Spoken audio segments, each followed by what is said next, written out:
നിലമ്പൂർ നിയമസഭാ തെരഞ്ഞെടുപ്പിന് ഒരാഴ്ച മാത്രം. അവസാന ഘട്ടമെത്തിയതോടെ പ്രചാരണം ഊർജിതമാക്കുകയാണ് സ്ഥാനാർത്ഥികൾ. മലയോര മേഖലയിലെ പ്രശ്നങ്ങൾ ചർച്ച ചെയ്യണമെന്നാണ് ജനങ്ങളുടെ ആവശ്യം. അവസാന ഘട്ടത്തിലും വർഗീയത പ്രചാരണായുധമാക്കി ഇടതു വലതു സ്ഥാനാർത്ഥികൾ രംഗത്തുണ്ട്. വിവരങ്ങളുമായി ശിവദാസ് കന്മനം ഒപ്പം ചേരുന്നു. ശിവദാസ്, ഈ അൻവർ ഏറെക്കുറെ അപ്രസക്തനായി കഴിഞ്ഞു. LDFും UDFും NDAയും തെരഞ്ഞെടുപ്പ് രംഗത്ത് സജീവമാണ് താനും. ഈ നിലമ്പൂർ വിരൽ ചൂണ്ടുന്നത് എങ്ങോട്ടാണ്?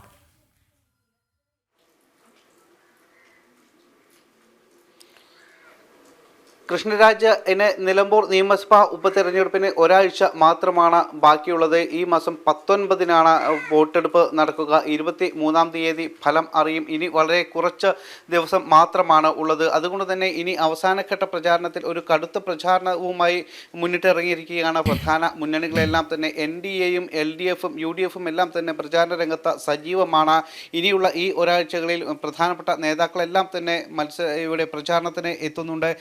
മുഖ്യമന്ത്രി ഇനിയുള്ള 3 ദിവസങ്ങളിൽ 13, 14, 15 തീയതികളിൽ ഇവിടെ നിലമ്പൂർ മണ്ഡലത്തിലുണ്ട്. പ്രിയങ്ക വാദ്ര ഇവിടെ നിലമ്പൂർ നിയമസഭാ മണ്ഡലത്തിൽ പ്രചാരണത്തിന് എത്തുന്നുണ്ട്. അതോടൊപ്പം തന്നെ NDAയുടെ പ്രധാന നേതാക്കൾ സംസ്ഥാന അധ്യക്ഷൻ, BJPയുടെ സംസ്ഥാന അധ്യക്ഷൻ രാജീവ് ചന്ദ്രശേഖർ അടക്കമുള്ള മറ്റ് പ്രധാനപ്പെട്ട നേതാക്കൾ ഈ നിലമ്പൂർ നിയമസഭാ മണ്ഡലത്തിൽ പ്രചാരണത്തിന് എത്തുന്നുണ്ട്.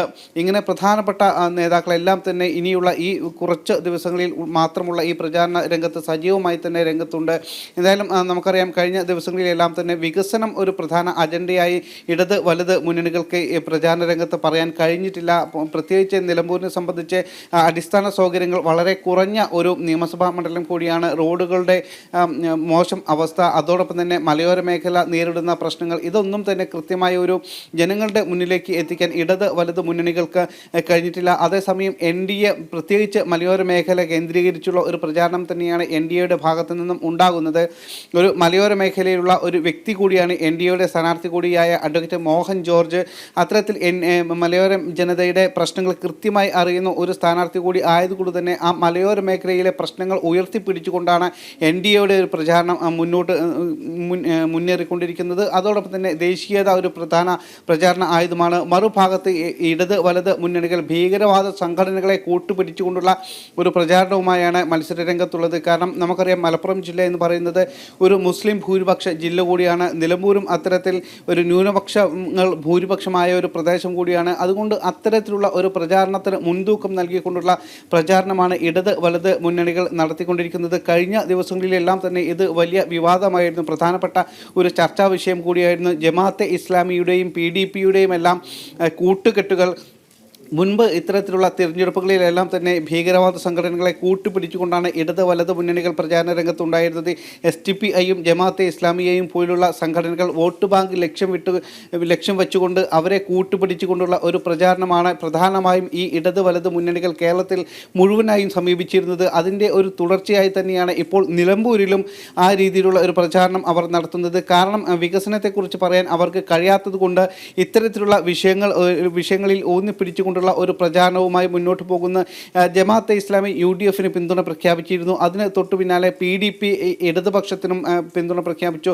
ജമാഅത്തെ ഇസ്ലാമി ഇപ്പോൾ പഴയ രീതിയിലുള്ള ഒരു ആശയത്തിലല്ല അവർ എന്നാണ് UDF നേതാക്കൾ പറയുന്നത്. VD സതീശനും ആ രീതിയിലുള്ള പ്രസ്താവന കഴിഞ്ഞ ദിവസം പറഞ്ഞിരുന്നു. ഒരു ശക്തമായ അല്ലെങ്കിൽ ഒരു മതരാഷ്ട്രവാദം ഇപ്പോൾ അവർ ഉന്നയിക്കുന്നില്ല എന്ന തരത്തിലുള്ള ഒരു പ്രസ്താവന VD സതീശൻ്റെ ഭാഗത്തു നിന്നും ഉണ്ടായിരുന്നു. ഈ പ്രസ്താവനയ്ക്കെതിരെ അല്ലെങ്കിൽ UDF നേതാക്കളുടെ പ്രസ്താവനയ്ക്കെതിരെ മുസ്ലിം സംഘടനകളിൽ നിന്ന് അടക്കം എതിർപ്പുകൾ ഉണ്ടായിരുന്നു. AP സുന്നി വിഭാഗം അടക്കം ഇതിനെതിരായി രംഗത്ത് വന്നിരുന്നു. മുസ്ലിം സമൂഹത്തിന് ഏറ്റവും കൂടുതൽ പരിക്കേൽപ്പിച്ച ഒരു സംഘടനയാണ് ജമാഅത്തെ ഇസ്ലാമി എന്ന സുന്നി നേതാക്കൾ പറഞ്ഞിരുന്നു. ഇത്തരത്തിൽ കൃത്യമായി തന്നെ ഈ മതമൗലികവാദ സംഘടനകളെ വെള്ളപൂശാനുള്ള ഒരു നീക്കവും ശ്രമവുമാണ് ഈ ഇടത് വലത് മുന്നണികൾ നടക്കുന്നത്. നമുക്ക് ഈ പ്രചാരണത്തിൽ മുഴുനീളം അത് കാണാൻ കഴിയും. ഇടത് വലത് മുന്നണികൾ പൂർണ്ണമായും തന്നെ ഒരു ഭീകരവാദത്തെ അനുകൂലിച്ചുകൊണ്ട് അല്ലെങ്കിൽ അത്തരം സംഘടനകളെ അനുകൂലിച്ചുകൊണ്ട് മുസ്ലിം മതവിഭാഗത്തിൻ്റെ പ്രീണനം ലക്ഷ്യമിട്ടുകൊണ്ടുള്ള ഒരു പ്രചാരണം മാത്രം മുൻനിർത്തിയാണ് ഇവിടെ ഇപ്പോൾ പ്രചാരണം നടത്തുന്നത്. അതേസമയം PV അൻവർ പൂർണ്ണമായും അപ്രസക്തനാകുന്നു. ഒരാഴ്ച മാത്രം ബാക്കി നിൽക്കെ പ്രചാരണം ഊർജിതമാക്കുകയാണ് സ്ഥാനാർത്ഥികൾ.